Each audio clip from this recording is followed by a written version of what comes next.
Bueno, vamos a continuar con nuestro estudio de Segunda de Corintios y la sección que vamos a ver hoy la podríamos titular 10 características del ministerio cristiano, entendiendo por ministerio cristiano no la gente que desarrolla un ministerio específico, sino en general todos los cristianos. Pablo ha ido mencionando una serie de cuestiones en las secciones anteriores de la carta, en contra de lo que piensan algunos, y lo hemos podido ver en las semanas que llevamos estudiando este libro del Nuevo Testamento. Pablo no se pierde en teología por las alturas, sino que es tremendamente práctico en lo que enseña, y aquí llega de repente a 10 características de cómo deberíamos comportarnos en la vida cristiana y en una vida que pretende precisamente lo que es una vida cristiana.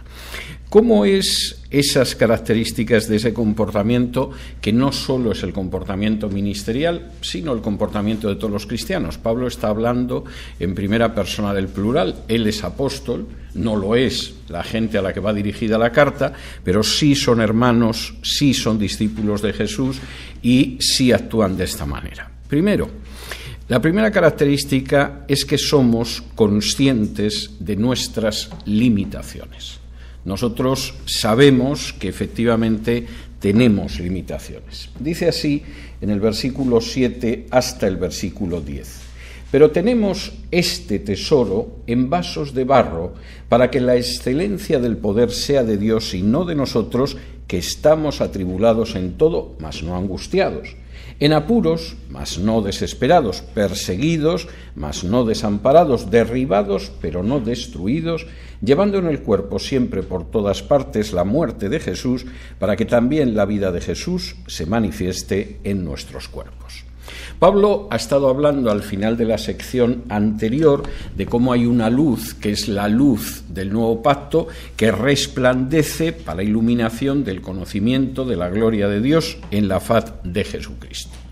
Y evidentemente, claro que uno podría sentirse muy orgulloso y jactarse de esa circunstancia, pero Pablo inmediatamente dice: ojo, que somos limitados y lo sabemos. Nosotros tenemos ese tesoro, pero ese tesoro está en vasos de barro. Y recordemos que somos vasos de barro. No tenemos ese tesoro para jactarnos nosotros, para que se vea lo maravilloso que somos, sino que tenemos ese tesoro en vasos de barro para que la excelencia del poder sea de Dios y no de nosotros. Nosotros somos conscientes de nuestras limitaciones. Es verdad que dentro de nuestras limitaciones, en última instancia, el Señor nos ayuda. Como dice aquí Pablo, bueno, estamos atribulados porque hay motivos de tribulación, pero no caemos en la angustia. Pasamos por apuros, pero no caemos en la desesperación. Hasta puede que nos derriben, pero no nos destruyen. Mi hermano, que tiene un excelente programa televisivo de boxeo que se titula Buscando el Cao, muchas veces dice que el boxeo es como una parábola de la vida. Tienes que saber cómo encajar los golpes, tienes que saber cómo te enfrentas con el adversario, y si te tumban te tienes que levantar y seguir combatiendo. Y visto desde ese punto de vista hay que reconocer que tiene bastante razón. Y Pablo dice, es verdad, hay ocasiones en que nos derriban, pero no nos destruyen, no nos noquean, no nos quedamos tumbados sobre la lona. Nosotros somos conscientes de nuestras limitaciones. Y cualquier persona que quiera vivir la vida cristiana, no digo ya si además desarrolla un ministerio, tiene que ser consciente de que somos limitados, que el mensaje que tenemos es un mensaje de gloria, que el mensaje que tenemos es un mensaje de luz, pero lo llevamos en vasos de barro, porque no somos más allá de vasos de barro. Hace muchos años, estoy pensando que seguramente más de 40 años, yo conocí a un chico que acababa de graduarse de un seminario. Era bastante bruto, ¿eh? Y el muchacho que acababa de salir del seminario continuamente estaba diciendo, era algo más joven que yo, continuamente estaba diciendo: hemos recibido la mejor formación que se puede dar. Y yo me quedaba pensando y yo decía, pues si esa es la mejor formación, no quiero pensar cómo será la peor. Y era el típico caso de muchachito que de 1 millón de cosas le han enseñado 2 o 3, está convencido de que sabe mucho y seguramente sabe más del 1 millón de cosas que podemos llegar a saber en esta vida. Y por supuesto fue un desastre. Y después de más de 40 años de ministerio y suponiendo que iba a levantar iglesias en España, no ha conseguido levantar ninguna, aunque sigue viviendo de la religión. Debe estar ya cerca además de la edad de jubilación, o sea que dentro de nada supongo que se retirará y se pondrá a contar batallitas a sus nietos. Y había recibido la mejor formación que se puede dar. Lo repetía además una y otra vez, me imagino en el seminario se lo dijeron mucho, ¿no? Estáis recibiendo la mejor formación que se puede dar. Y como el mal alumno es aquel que en vez de escucharte y contrastar a ver si lo que dices está bien, es el que simplemente vuelve a repetir lo que te ha oído, pues evidentemente repetía, tenemos la mejor formación que se puede tener. Era un borrico, sinceramente, y los frutos que ha dado son dignos de esa situación y ponen de manifiesto hasta qué punto no ha aprendido nada en décadas. Pero Pablo empieza con todo lo contrario. No, nosotros reconocemos que tenemos un tesoro, porque el Evangelio es un tesoro, pero no es nuestro tesoro. Y no es un tesoro que dependa de nuestra habilidad, nuestra inteligencia, es un tesoro que Dios nos da para manifestar luz. Pero no nos engañemos, lo tenemos en vasos de barro. Es verdad que a lo mejor el barro que son algunos, pues es un barro un poco más pintado que el de otros. Es verdad que el barro de algunos quizá está un poquito más trabajado que el de otros, pero somos vasos de barro. Y la excelencia del poder es la excelencia del poder de Dios, no de nosotros. Y gracias a que el poder es el poder de Dios, bueno, pues podemos pasar tribulaciones, pero el Señor evita que nos acaben angustiando. Bueno, es posible que nos veamos en apuros, pero el Señor nos va a salvar de caer en la desesperación. Y bueno, es posible que hasta nos tumben sobre la lona, pero no nos van a noquear ni nos van a dejar fuera de combate, nos vamos a levantar. Y vamos a seguir llevando en el cuerpo la muerte de Jesús para que también en nuestro cuerpo se manifieste la vida.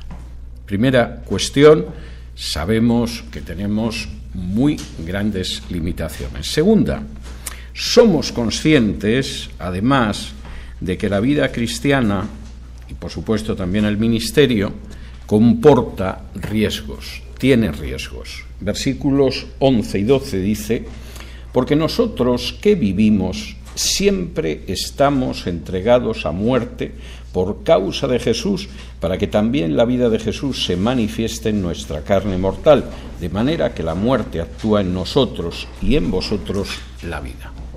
Esto es algo tremendo que sobre todo en la cultura en la que vivimos resulta insoportable. La cultura, que era una cultura occidental en la que yo nací, discurrió una parte de mi infancia y una parte de mi adolescencia, todavía podía aceptar la muerte como algo natural. No es que a la gente le gustara morirse, por supuesto no le gustaba. No es que la gente viera con indiferencia que moría un ser querido, no, sufría cuando moría un ser querido, pero la muerte era algo natural, como era natural la vejez. Envejecíamos y moríamos en un momento determinado. Vivimos en una cultura tan estúpida que, por supuesto, la idea de la muerte es inaceptable y para no darnos cuenta de que nos podemos morir en cualquier momento, además pretendemos que desaparezca la vejez. Y entonces encuentras a señoras que tienen cierta edad, que se dedican a operarse la cara y a estirársela, y de esa manera parece que no envejecen y no se van a morir. Y efectivamente las operan, tienen 65 años y parece que tienen después de la operación 64 y 11 meses. Yo me he encontrado alguna millonaria que yo he conocido que la habían operado y oye, ¿qué edad tiene esta señora? Y te decían, no, tiene 70 años. Bueno, parece que tiene 70 años muy bien llevados, pero vamos, no parece que tiene 40 o 30 o 25. Te puedes colocar pelo encima de la cabeza porque cada vez tienes menos, como es mi caso. Eso no me va a alejar de la raya de la muerte. Y puedes, por supuesto, perder peso, fin, infinidad de cosas. Hasta puedes ir al gimnasio y a partir de cierta edad realmente hacer méritos para morirte más mientras estás subido en una bicicleta o en una cinta mecánica. Pero eso es simplemente el hecho de negar que esta vida es una vida en la que hay riesgos. Nosotros somos conscientes de los riesgos. Y cuando Pablo dice que llevamos encima la muerte de Jesús, que es una expresión bastante bonita, aunque a alguno no le parezca así, es porque efectivamente nosotros sabemos que llevamos la muerte, pero es la de Jesús. Y sabemos que podemos acabar en una muerte por causa de Jesús, como dice el versículo 10. Nosotros que vivimos estamos siempre entregados a muerte por causa de Jesús. Pero eso tiene una consecuencia, y es que a pesar de que estamos en una situación de riesgo, nosotros lo asumimos y sabemos que ese riesgo al final es que la muerte actúe y produzca un resultado de vida. Y esto es algo que lamentablemente mucha gente ha perdido. Desde luego, la cultura en la que vivimos, la simple idea de la muerte les horroriza. La idea del envejecimiento, que suele ser el paso natural a la muerte, salvo que te mueras de un infarto o de un cáncer con 30 años, que lamentablemente hay casos, pero lo suyo es que llegues a cierta edad y en la vejez te mueras, es algo que les sobrecoge.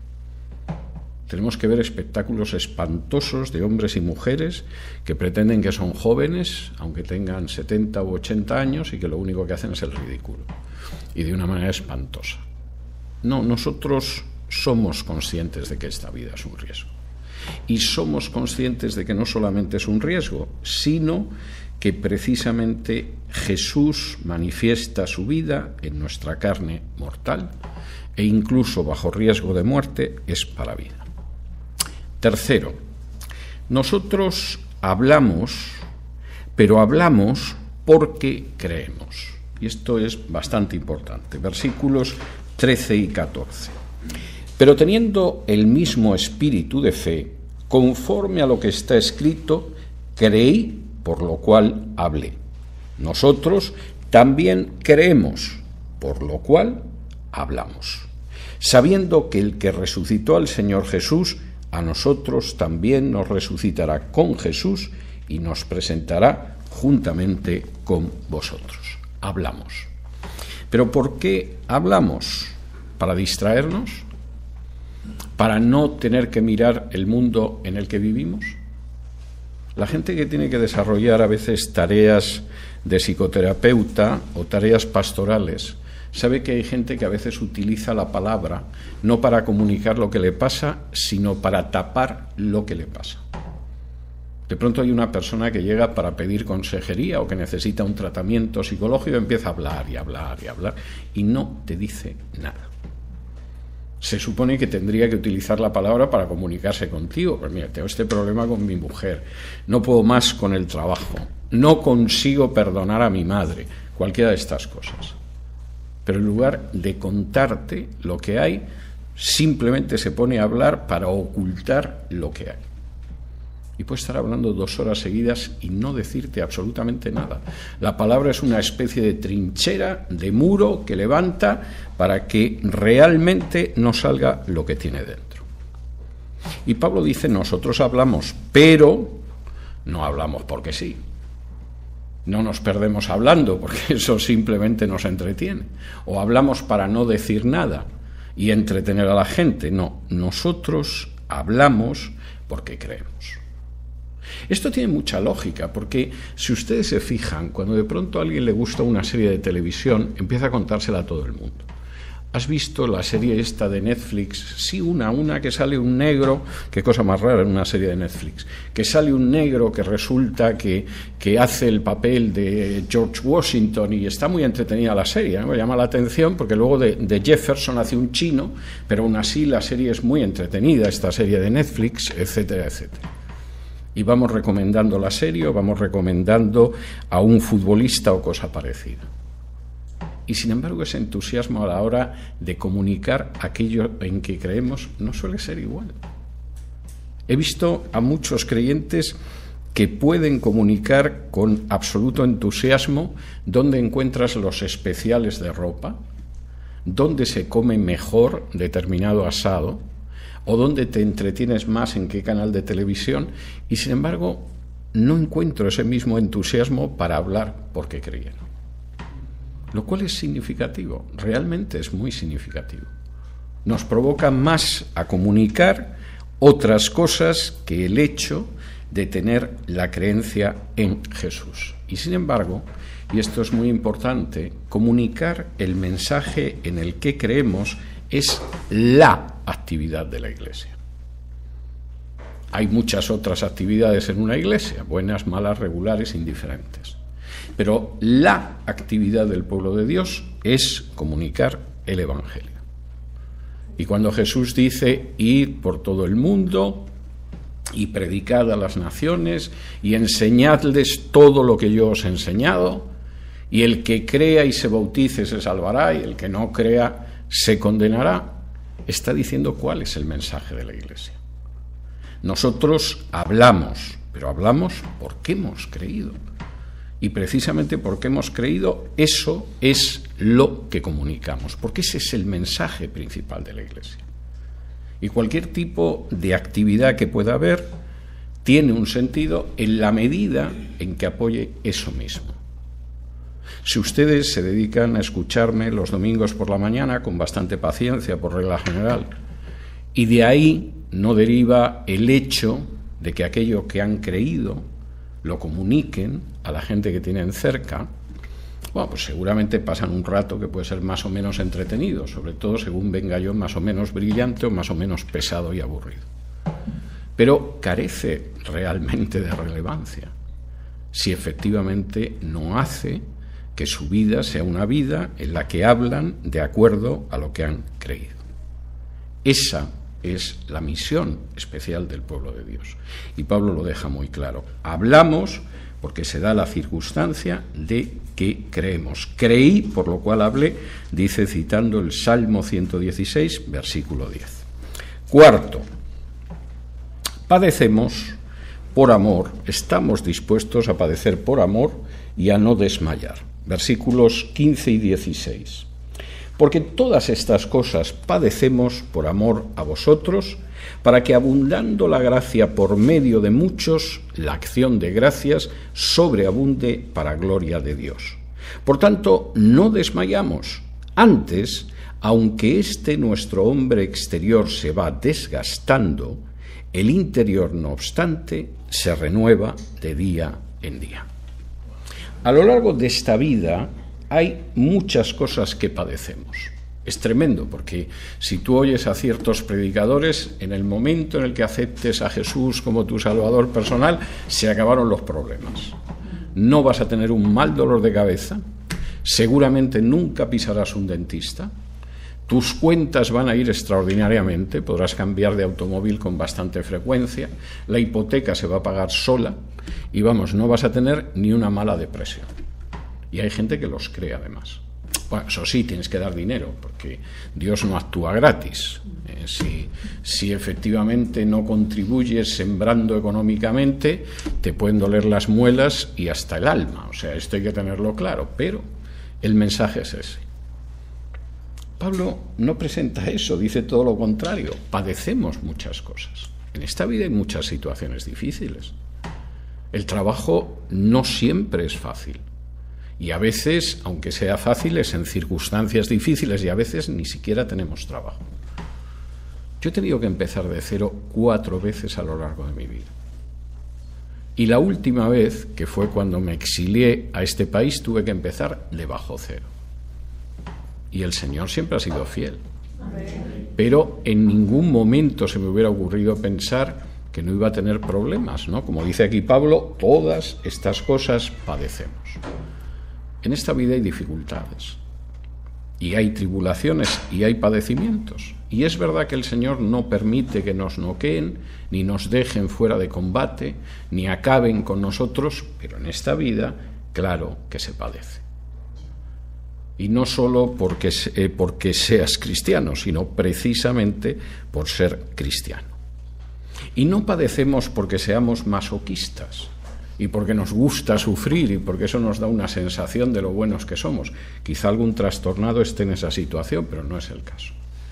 En esta vida padecemos, y esto es muy importante, por amor al prójimo. Versículo 15, porque todas estas cosas padecemos por amor a vosotros. A veces pasamos malas situaciones porque queremos a la persona con la que estamos casados. Y efectivamente eso implica en ocasiones pasar por padecimientos. No es fácil convivir con una persona toda la vida, aunque te lleves muy bien con ella. A veces padecemos porque amamos a nuestros hijos. Y los hijos no siempre responden como nosotros querríamos. Y además a veces tienen razón. Cuando mi padre lo pasaba mal, y lo estaba contando antes de empezar el estudio, porque quería aficionarme al fútbol, y yo odiaba, aborrecía, detestaba el fútbol, pues mi pobre padre debía de sentirse muy frustrado. Y por amor insistía, hasta que finalmente me dejó en paz, cosa que yo le agradecí mucho. Y por supuesto no solamente padecemos por amor con la persona que está casada con nosotros o con los hijos, sino también con la gente de la misma familia, del trabajo o de la iglesia. No padecemos porque nos guste padecer. No padecemos porque tenemos un carácter que, claro, no nos pueden aguantar y la respuesta que nos dan nos hace sufrir.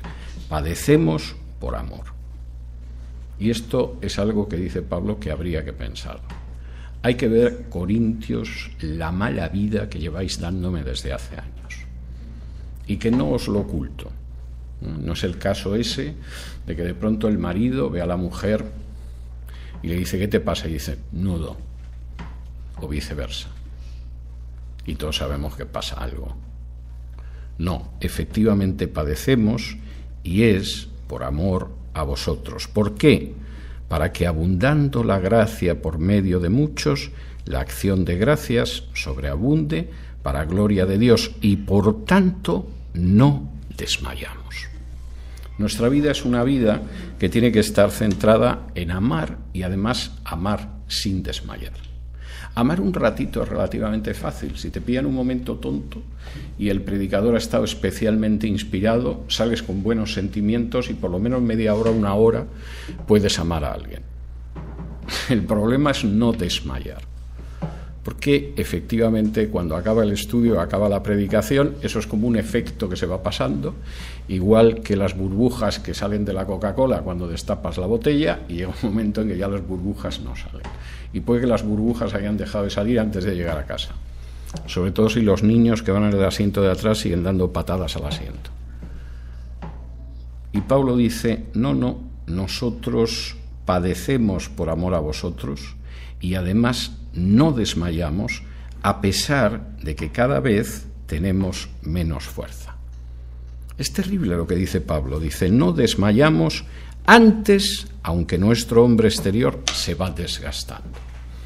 ¿Y por qué no desmayamos a pesar de que se nos va cayendo el pelo, las articulaciones tienen menos elasticidad, nuestros órganos funcionan peor y envejecemos?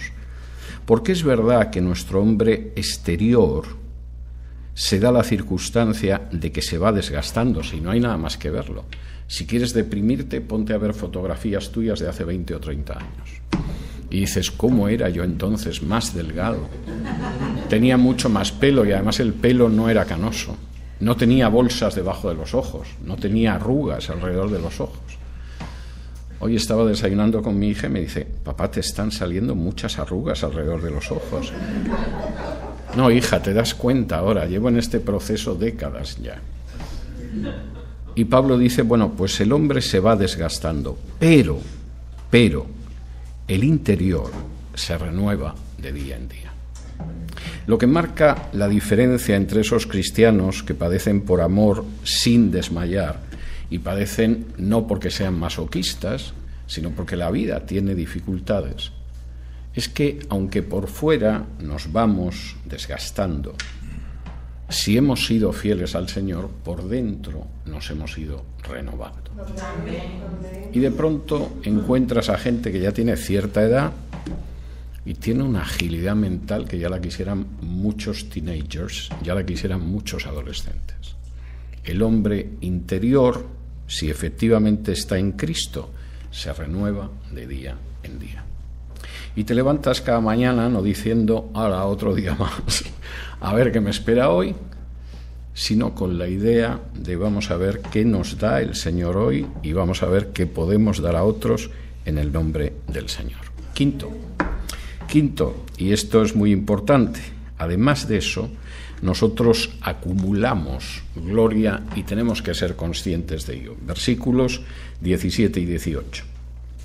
Porque esta leve tribulación momentánea produce en nosotros un cada vez más excelente y eterno peso de gloria, no mirando nosotros las cosas que se ven, sino las que no se ven, pues las cosas que se ven son temporales, pero las que no se ven son eternas. ¿Qué pasa a lo largo de nuestra vida? Y fíjense en estos dos versículos, porque aquí hay toda una filosofía de vida. Padecemos tribulaciones, pero si las miramos con perspectiva de tiempo, y algunos con el paso de los años no las podemos ver de otra forma, nos damos cuenta de que esas tribulaciones son leves y momentáneas. Lo que de pronto nos causó una enorme angustia en un momento determinado hace 20 años, lo miras con la perspectiva del tiempo y dices, hay que ver lo mal que lo pasé yo en esa situación. Era por una tontería. No tenía mayor importancia aquello. Lo veo ahora con la perspectiva del tiempo. Hombre, sí, lo pasé muy mal, pero se pasó. Y no mereció todo lo mal que lo pasé. Si hubiera tenido una visión más equilibrada, no lo hubiera pasado tan mal cuando sucedió. ¿Realmente merecía la pena pasarlo tan mal por el roce que tuve con una persona en la iglesia? ¿Realmente merecía la pena aquel disgusto que nos llevamos mi esposo y yo por una discusión que tuvimos, que lo miro ahora y yo digo, pero ¿cómo pudimos discutir por esa tontería si al final pasó esto o lo otro o lo demás allá? Y Pablo dice, sí, pasamos tribulaciones, pero son tribulaciones realmente leves y momentáneas. ¿Y qué es lo que queda? Lo que sí queda no son esas tribulaciones leves y momentáneas que hemos pasado a lo largo de la vida. Lo que sí queda es un peso de gloria que ha ido aumentando a lo largo del tiempo que hemos ido siguiendo a Jesús. Es verdad, hemos tenido dificultades. Es verdad, en algún caso nos han podido hacer sufrir mucho, pero cuando lo miras con la perspectiva, dices, pero ¿cómo pude ser tan estúpido como para pasarlo tan mal por eso? Y mientras tanto, en nuestra cuenta corriente en el cielo, ha ido creciendo el haber de gloria. Y eso no se pasa. Cuando recibamos esa gloria del Señor que se ha ido acumulando a lo largo de nuestra existencia, entonces nos vamos a dar cuenta de que es algo permanente, no como la tribulación que duró un tiempo y desapareció. De que es algo que va a durar para toda la eternidad, no como esas dificultades que existieron en un momento y que ahora casi ni te acuerdas de cómo llegaste a esa situación. Y entonces dice algo tremendo Pablo.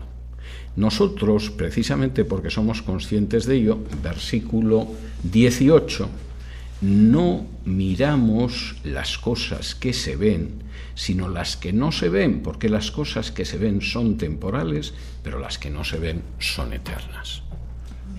De pronto empiezas a mirar lo que es tu vida y dices, bueno, lo que se veía, lo que parecía que tenía una importancia, lo que nos pudo llevar por la calle de amargura por un tiempo, no merece la pena que lo consideremos. Simplemente esas cosas que se ven desaparecen. Yo creo que una de las cosas que más me impresionó de los últimos años que viví en Madrid es cómo iba desapareciendo la ciudad en la que yo había crecido. Las calles por las que yo había pasado siendo niño o jovencito iban desapareciendo. Los cines a los que yo iba siendo niño, lo pasaba tan bien, toda la tarde viendo 2 películas las veces que quisiera, fueron desapareciendo. Los solares en los que había jugado siendo niño fueron desapareciendo. Nuestra vida va desapareciendo. Incluso si vivimos un cierto número de años, de pronto es que ya no queda nada. Algunas personas me dicen, bueno, ¿y usted no volvería a Madrid si no tuviera peligro contra su vida como ahora? No volvería. Y a alguna persona le he tenido que contestar, si es que ya no existe. Hombre, el Palacio Real sigue ahí, o la Cibeles, o cosas de este tipo, pero buena parte de esa ciudad que yo conocí dejó de existir hace tiempo. Las cosas que se ven desaparecen.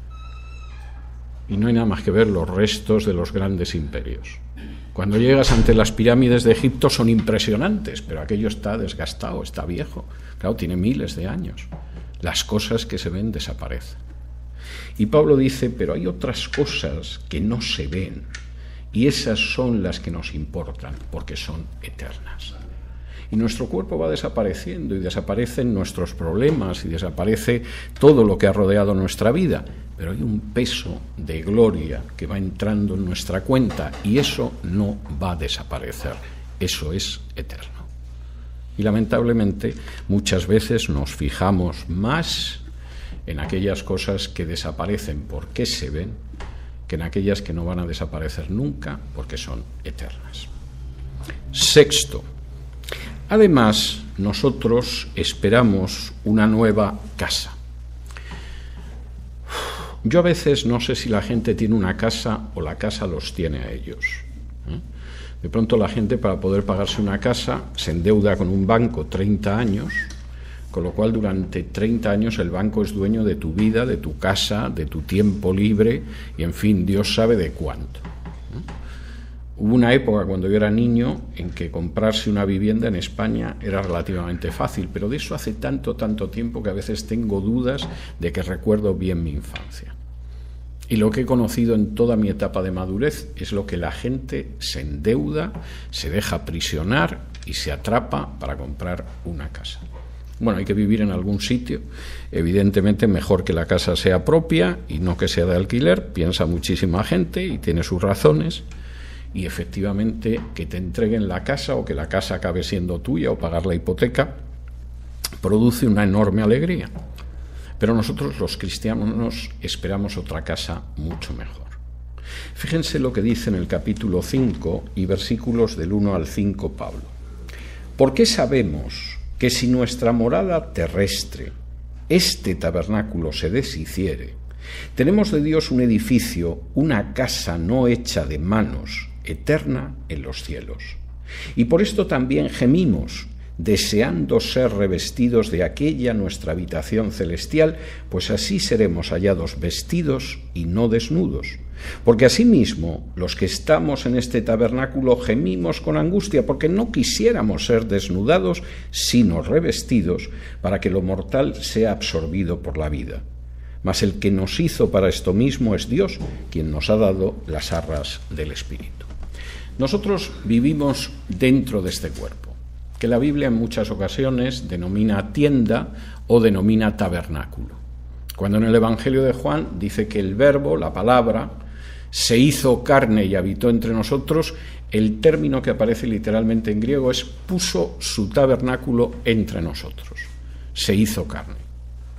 Nuestro espíritu vive dentro de esta tienda, que es lo que ven ustedes. La tienda es mejor o peor, pero la pueden ver. Y este es el tabernáculo en el que está realmente nuestro espíritu. Pero esta tienda, que es una tienda humana, se va desgastando. Con el paso del tiempo es algo que se desgasta. Y a diferencia de las piezas de un automóvil o de las cosas que tienes en casa, lo del repuesto es muy difícil, ¿eh? Como te falle un riñón, bueno, a lo mejor puedes tirar un tiempo con el otro riñón, pero no es fácil en un momento determinado que te puedan hacer un trasplante. Las piezas con las que vienes en tu tienda son las piezas que tienen que aguantar hasta el final. Y quien dice un riñón dice el hígado, y quien dice el hígado dice los pulmones, y no hablemos del corazón, y por supuesto no se nos ocurra tocar el cerebro. Nosotros vivimos en esta casa. Y Pablo dice, es verdad, pero sabemos que en un momento determinado vamos a recibir otra casa. Y esa casa es tan buena, versículo 2, que gemimos deseando ser revestidos de esa habitación celestial. Nuestro espíritu no se va a quedar desnudo, sino que se va a encontrar vestido. Y ahora gemimos porque quisiéramos no pasar, porque por vernos desnudos de este cuerpo, no morir, y que de pronto nuestra alma se quedara sin ese cuerpo, que quisiéramos pasar de la mortalidad a la inmortalidad. Pero Dios nos tiene preparado un cuerpo, nos tiene preparado un nuevo cuerpo en los cielos, otra visitación celestial.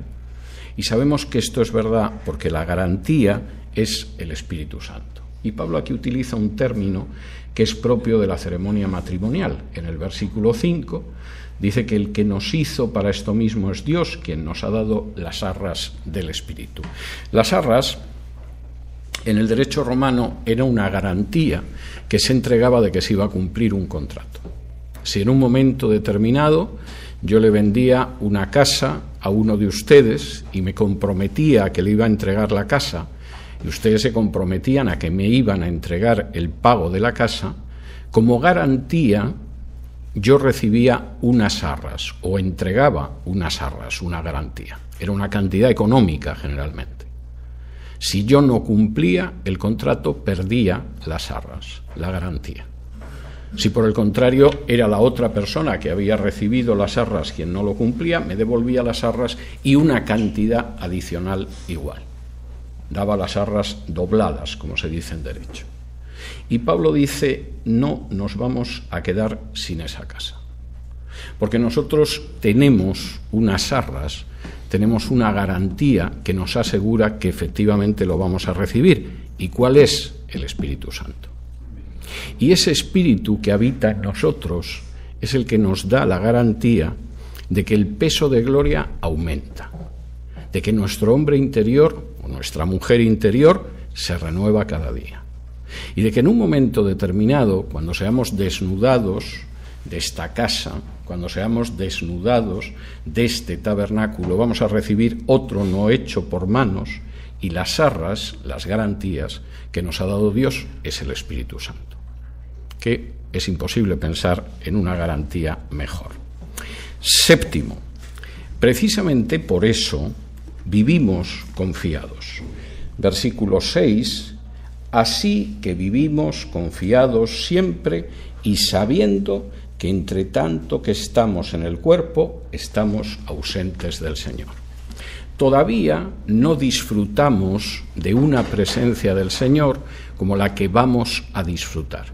Sí, nos reunimos y decimos, Señor, estamos en tu presencia y estamos en la presencia del Señor. Pero esto no se parece ni de lejos a lo que va a ser estar en la presencia del Señor en un momento determinado. Y efectivamente en un momento estaremos así.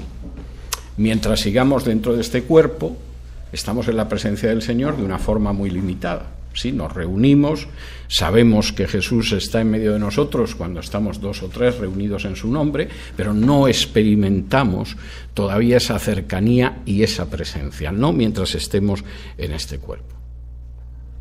Pero aún así, y aún sabiendo que mientras estamos en el cuerpo estamos ausentes del Señor, estamos confiados siempre. En algún momento, esa distancia que ahora existe, porque seguimos con esta envoltura mortal, va a desaparecer. Y en un momento nos vamos a encontrar con el Señor cara a cara. Y en un momento vamos a estar en su presencia en un sentido absolutamente literal, igual que ustedes están en mi presencia y yo estoy en la presencia de ustedes. Y Pablo dice, precisamente por eso vivimos confiados. ¿Y cómo no vamos a vivir confiados de que el Señor nos va a estar ayudando 24 horas al día, 7 días a la semana, si efectivamente sabemos que nuestro destino es estar en su presencia toda la eternidad? ¿Cómo no vamos a sentir la confianza de que nos ayuda en cada una de las dificultades, tribulaciones, problemas, dudas, titubeos que tengamos, si nos ha dado las arras del Espíritu Santo y si además sabemos que vamos a estar a su lado por los siglos de los siglos? Y lo que dice Pablo en ese sentido es claro. ¿Y cuál es la consecuencia? Octava característica. La consecuencia es que vivimos por fe y no por vista. Versículo 7. Porque por fe andamos, no por vista. Esta es una de las grandes realidades de la vida cristiana.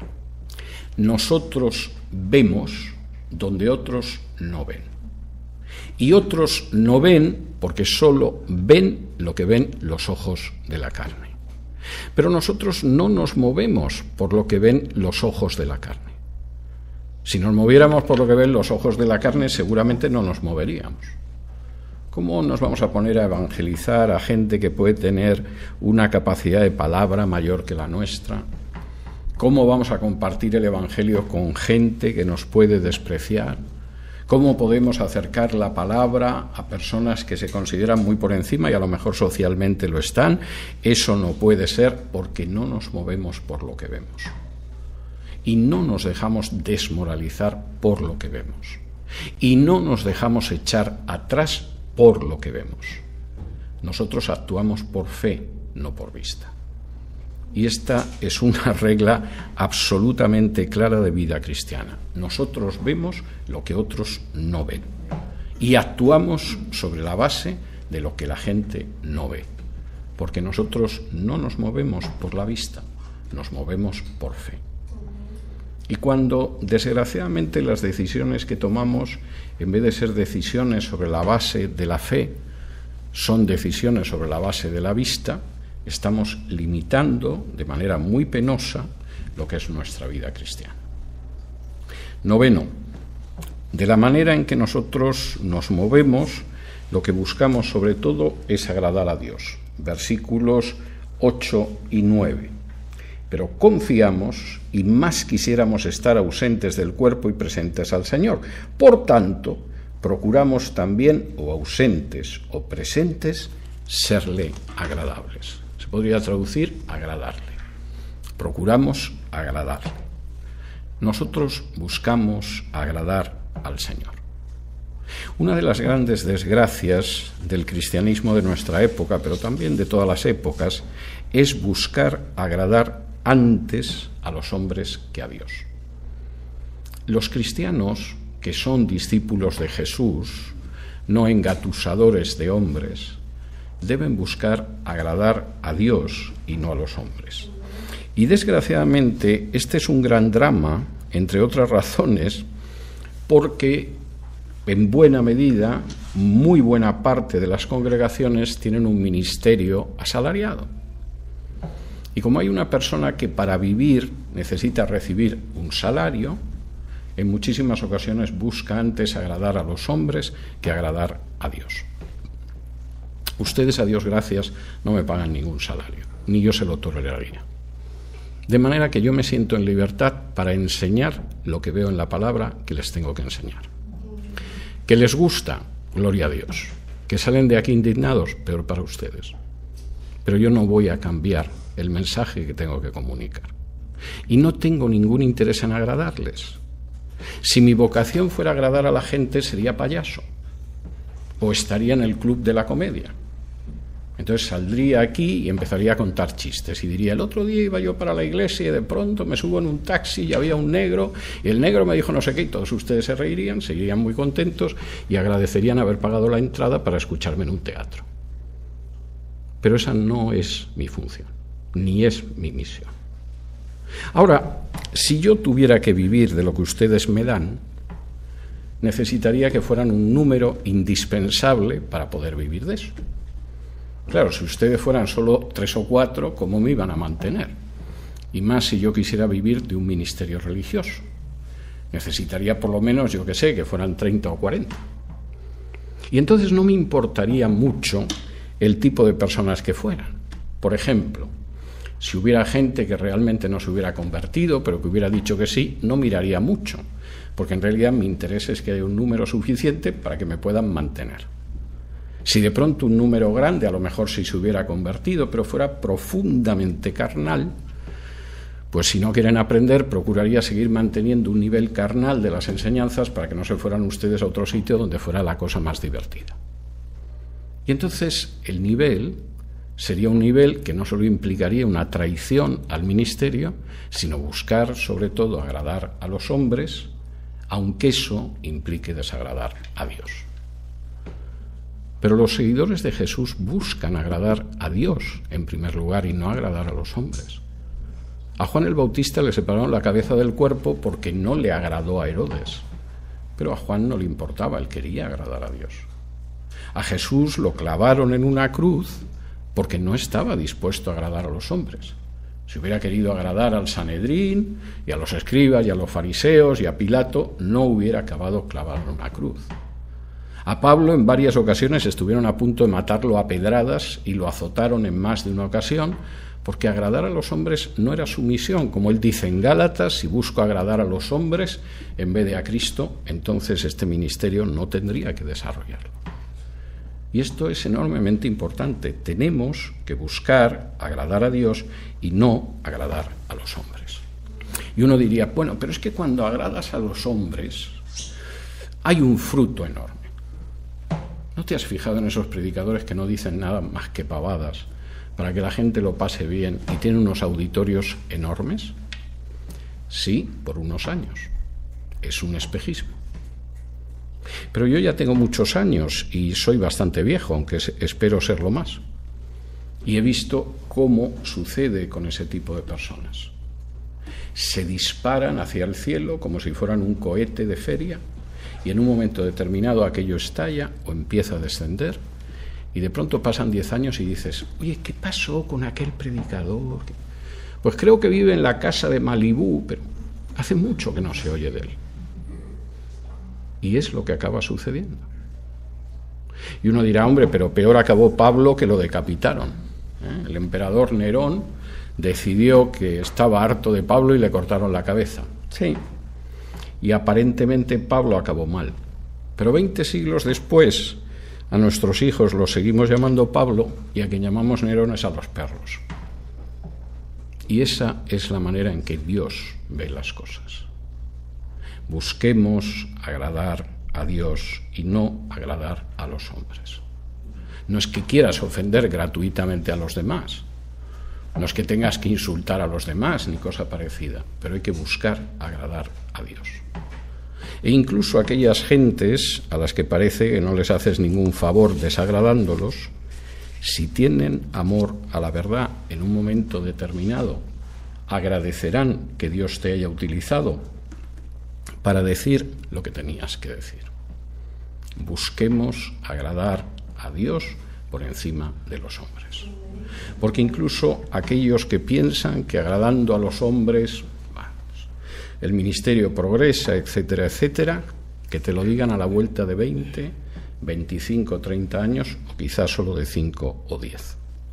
10º y último. Seamos conscientes de que vamos a tener que dar cuentas a Dios. Versículo 10, porque es necesario que todos nosotros comparezcamos ante el tribunal de Cristo para que cada uno reciba según lo que haya hecho mientras estaba en el cuerpo, sea bueno o sea malo. Procuremos ser agradables a Dios, ser agradables al Señor. ¿Por qué? Última razón. Porque tenemos que ser conscientes de que en un momento determinado compareceremos ante el tribunal de Cristo.